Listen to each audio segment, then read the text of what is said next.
Hello friends, welcome back to mutual fund corner. तो दोस्तों, wealth creation trading की इस वीडियो में हम बात करेंगे एनएवी, नेट एसेट वैल्यू होता क्या है। तो फ्रेंड्स, हमने अक्सर देखते हैं जब भी हम म्यूचुअल फंड स्टार्ट करते हैं तो उसमें बात होती है एनएवी, नेट एसेट वैल्यू की बात होती है। तो ये एनएवी जो होता है फ्रेंड्स, नेट एसेट वैल्यू जो होती है, आपका जो म्यूचुअल फंड का प्राइस होता है, एक यूनिट का प्राइस, एक यूनिट का प्राइस होता है, उसकी वैल्यू होती है फ्रेंड्स, ये नेट एसेट वैल्यू जो होती है। तो ये असल में होता क्या है, लाइक आपके म्यूचुअल फंड में सपोज करो 1000 CR का जो है आपका म्यूचुअल फंड है, राइट। तो जितने भी उसके यूनिट्स हैं, सपोज उसके जितने भी यूनिट्स हैं, और लाइक उसके 100 CR यूनिट्स हैं, ठीक है। उस म्यूचुअल फंड की टोटल वैल्यू जो है, जो टोटल अमाउंट है उसकी, वो है 1000 CR। जो उसके टोटल यूनिट्स हैं वो है 100 CR। तो डिवाइड हो जाएंगे फ्रेंड्स, एक यूनिट की जो वैल्यू आएगी, एक यूनिट की जो वैल्यू आएगी वो कितनी आ जाएगी, 10 रुपए, राइट। तो जितना भी टोटल म्यूचुअल फंड है और उसको डिवाइड करके जितनी भी वैल्यू आती है वो होता है नेट एसेट वैल्यू, NAV। एक एसेट की वैल्यू कितनी है। अब सपोज करो आपके पास 1000 यूनिट्स हैं, तो आपके पास कितने के म्यूचुअल फंड हो गया, 10,000 का। तो आपके पास 10,000 रुपए की उसकी वैल्यू हो जाएगी। तो नेट एसेट वैल्यू मोटा मोटा होता क्या है फ्रेंड्स, ये वो चीज है जिसमें म्यूचुअल फंड्स का जो रेट है वो डिसाइड होता है। जैसे शेयर मार्केट में BPCL हो गया, कोई भी स्टॉक हो गया, ठीक है, कोई भी स्टॉक हो गया, उस स्टॉक का प्राइस ऊपर नीचे होता है। इसी तरीके से जो म्यूचुअल फंड है उसका भी एक यूनिट का प्राइस जो है वो ऊपर नीचे होता है, उसको कहते हैं हम नेट एसेट वैल्यू। ये फ्रेंड्स डेली अपडेट होता है, जो नेट एसेट वैल्यू है ये डेली अपडेट होती है, daily day to day basis basis पर डिसाइड होती है, क्योंकि स्टॉक्स ऊपर नीचे होते हैं। नेट एसेट वैल्यू है क्या है, कॉम्बिनेशन वैल्यू ऑफ स्टॉक्स है। अब डेली स्टॉक्स ऊपर नीचे होंगे म्यूचुअल फंड के, तो डेली वैल्यू भी ऊपर नीचे होगी। तो ये end of the day, day के एंड में डिक्लेयर की जाती है, लिक्विड स्कीम्स और ओवरनाइट स्कीम्स को छोड़कर। ये सभी रेगुलेशंस के according AMFI, all India mutual fund association के ऊपर भी आ जाती है, वेबसाइट के ऊपर। अदरवाइज आप अगर गूगल पर भी सर्च करोगे NAV ऑफ दैट फंड, जो भी आपका कोई फंड है particular, long and mid cap है किसी भी का, तो वो आपको गूगल पे भी शो हो जाएगा NAV क्या चल रहा है उस टाइम पे। और फ्रेंड्स, जब भी आप नई एप्लीकेशन लगाओगे, मान लो आपने मंडे को नई एप्लीकेशन लगाई है, तो मंडे के जो कट ऑफ टाइम है, ठीक है, जो कट ऑफ टाइम है, जो आपका मार्केट के बाद का टाइम है, तब भी एप्लीकेशन एक्सेप्ट हो जाएगी। बट जो NAV है वो नेक्स्ट डे के मिलेगी। मान लो आपने मंडे को एप्लीकेशन लगा दी, मंडे को NAV है 64 रुपए, ठीक है। बट ट्यूसडे की क्लोजिंग को जो NAV आई है वो आई है 65 रुपए। तो आपकी जो परचेज है वो 65 रुपीज पर होगी, ठीक है। इसी तरीके से रिडेम्पशन वैल्यू, मान लो आपने मंडे को रिडीम कर दिए मार्केट बंद होने के बाद, मार्केट बंद होने के बाद उसकी वैल्यू थी 64 रुपए। बट आपने मार्केट बंद होने के बाद किया, इसलिए ट्यूसडे की क्लोजिंग जो आएगी वो हमारे रेट पर रिडीम हो गई।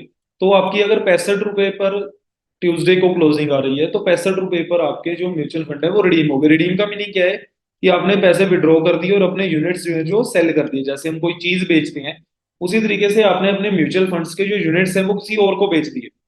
वो आपने 65 रुपीज पर बेच दिए। मंडे को अगर आपने क्लोजिंग बेसिस पर देखा 64 था, राइट। तो ट्यूसडे को हो सकता है ऊपर जाए या नीचे आए, लेकिन ट्यूसडे के बेसिस पर ही आपका डिसाइड होगा, क्योंकि कट ऑफ टाइम दोनों तरफ लग रहा है, बाइंग के समय भी लग रहा है और रिडम्पशन के समय भी लग रहा है, ठीक है। तो ये आपको ध्यान में रखनी चाहिए चीज, जब भी आप मार्केट आवर्स के बाद कोई ट्रांजेक्शन करते हो, तो वो नेक्स्ट डे के प्राइस के अकॉर्डिंग ही ट्रांजेक्शन मिलेगी। और फ्रेंड्स, सेल प्राइस क्या होता है, सिंपल है friends. Sale price purchase of units है। मान लो आपने यूनिट्स खरीदने हैं, आपने 64 रुपए पर यूनिट्स खरीदनी है, तो ये किसी के लिए सेल प्राइस है, आपके लिए बाय प्राइस है, ठीक है। तो इसको एंट्री लोड और एग्जिट लोड भी पड़ता है इसमें, नो डाउट, ठीक है। NFO पीरियड देख लो, अभी NFO भी चल रहा है, आज लास्ट डेट है HDFC का, हेल्थ एंड फार्मा केयर का NFO चल रहा है। काफी अच्छा सेक्टर है, ठीक है। तो हेल्थ एंड फार्मा में जब भी स्कीम रीओपन होगी, ठीक है, जब भी स्कीम रीओपन होगी, मान लो NFO चल रहा हो, ठीक है, NFO के बाद जब भी स्कीम रीओपन होगी, कि 3-4 दिन के बाद स्कीम रीओपन हो सकती है, तब जो भी उस समय NAV होगा, जो भी उस समय NAV होगा, मान लो उस समय 9 रुपए NAV हो या 11 रुपए NAV हो, उस पर आपकी जो है सब्सक्रिप्शन हो जाएगी। NFO में तो आपका 10 रुपए मिलेगा ही मिलेगा, NFO में तो कोई इशू है ही नहीं है। बट जब भी आप नया स्टार्ट करते हो, जो आप नया स्टार्ट करोगे जब भी उसके बाद में, तो जो भी उसका प्राइस चल रहा होगा उस समय, उसके ऊपर आपकी बाइंग हो जाएगी। अगर 9 रुपए रेट चल रहा होगा, 9 रुपए के ऊपर हो जाएगी, 11 रुपए चल रहा होगा तो 11 रुपए के ऊपर हो जाएगी। तो फ्रेंड्स नेक्स्ट हम कंसेप्ट देख लेते हैं, रीपरचेज क्या होता है। कोई भी फ्रेंड्स म्यूचुअल फंड होता है ना, वो अपने यूनिट्स भी रीपरचेज कर सकता है। ठीक है, मान लो किसी को लग रहा हो कि मुझे अपने यूनिट्स दोबारा इन्वेस्टर से खरीद लेने चाहिए। ठीक है, लाइक एक म्यूचुअल फंड है, उसमें इन्वेस्टर्स हैं, ए है, बी है, ये सभी इन्वेस्टर्स हैं उसमें। ठीक है, तो म्यूचुअल फंड हाउस को लग रहा है, इस हाउस को लग रहा है जिसमें सभी लोग इन्वेस्ट कर रहे हैं कि मुझे इन्वेस्टर से यूनिट्स खरीद लेने चाहिए, मेरे पास पैसे हैं, मैं यूनिट्स खरीद लेता हूँ। तो वो किसी के कितने भी यूनिट्स जो है वो खरीद सकता है। ओके, आपकी मर्जी है आपने बेचनी है या नहीं बेचनी है। बहुत ज्यादा यूनिट्स होते हैं, बहुत ज्यादा बड़ा बाजार है फ्रेंड्स, तो आपकी मर्जी है आपने बेचनी है या नहीं बेचनी है। और फ्रेंड्स कोई भी परचेज होती है यूनिट्स की, वो 75% से नीचे नहीं होनी चाहिए। मान लो एनएवी चल रहा है 100 रुपए। ठीक है, एनएवी चल रहा है 100 रुपए, और उसकी जो परचेज है वो 95 से कम रीपरचेज कोई भी फंड यूनिट नहीं कर सकता। ठीक है, 95% से नीचे नहीं होने चाहिए।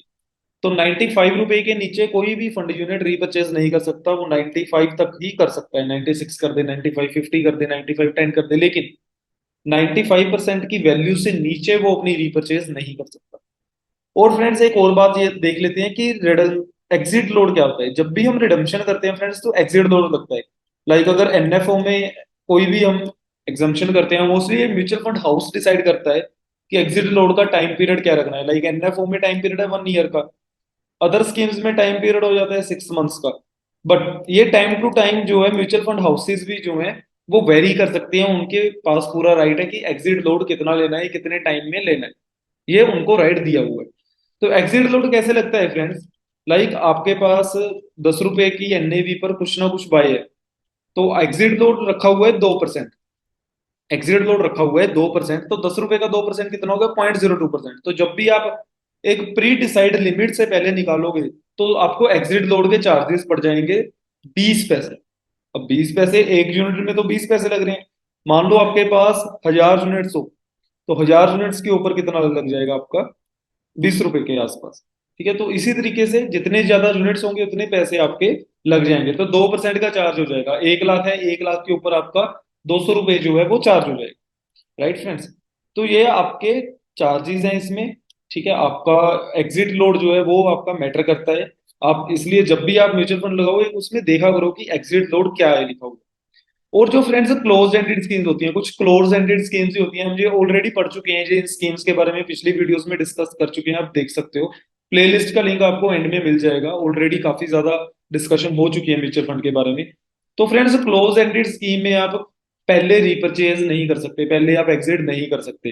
क्लोज एंडेड स्कीम्स में आपको उतने समय तक, जितना समय आपको स्कीम स्टार्ट होने से पहले बताया गया था, उतने समय तक आपको ये रखना ही पड़ेगा। अदरवाइज जितने अदर फंड्स होते हैं उसमें एग्जिट लोड लगता है, वो लिखा हुआ होता है। अगर आप प्री डिफाइंड पीरियड, लाइक मैंने कहा 1 ईयर एनएफओ में दिया होता है, 6 मंथ्स अदर स्कीम में दिया होता है। तो अगर आप कोई भी एसआईपी कोई भी म्यूचुअल फंड रखते हो, 6 महीने से कम आप विड्रॉ करा लेते हो, तो उसमें एग्जिट लोड लगता है। किसी में 0.05 का होता है एग्जिट लोड, किसी में 0.2 का है, किसी के 2% का है। तो एग्जिट लोड वेरी करता है फंड टू फंड, ये उसमें दिया गया होता है। ये सभी चीजें जब भी आप म्यूचुअल फंड स्टार्ट करते हो तो ये चीजें भी आप देख लिया करो। Okay friends, that's it. I hope आपको वीडियो अच्छा लगा होगा। इसके रिगार्डिंग ऑलरेडी काफी कुछ डिस्कस किया जा चुका है, तो वो आप प्रीवियस वीडियोस में जाकर चेक कर सकते हो। प्लेलिस्ट का लिंक आपको शो हो रहा है। Thank you so much friends.